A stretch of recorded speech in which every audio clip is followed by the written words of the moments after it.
Getting my degree means the whole world to me. Because when I was 20 years old, I made a promise to myself that I would never be happy until I finished my education. I grew up really poor, and I have always believed that education is something that I can carry with me and can never be taken away from me. My daughter had to go to her chemo appointments during the daytime. And usually we would stay for days at the hospital.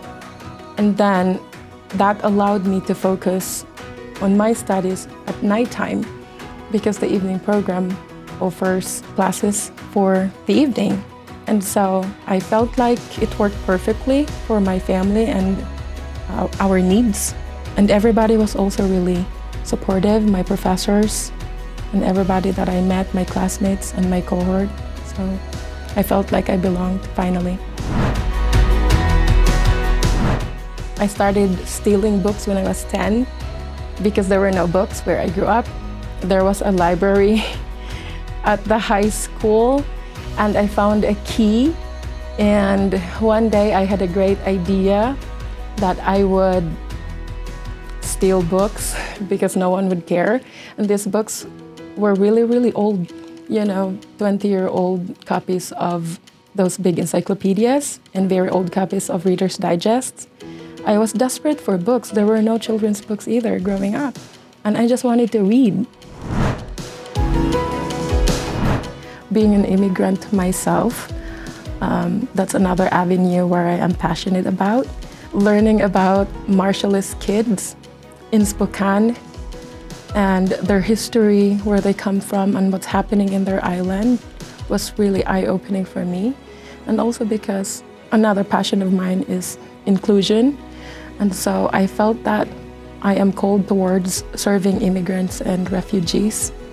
And so training under Professor Wilcox was really fun for me. I looked forward to seeing her happy face every week and learning from her because she's tough as a professor, but because of that, I learned so much.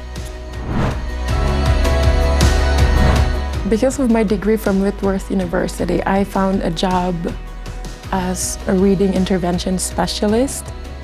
And I was so lucky to have found that job because it's so close to my heart, literacy. I am now currently teaching students, high needs students, to read. From 2nd grade to 5th grade, we have quite a diverse group of children from different backgrounds that need help in reading.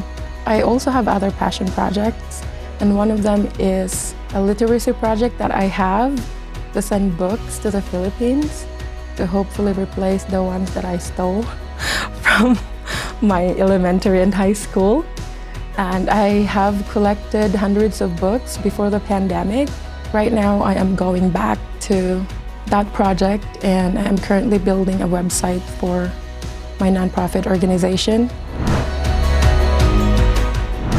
My daughter is really great. She's on remission now for a year or so. And she is a high achiever, and she's a gifted child too.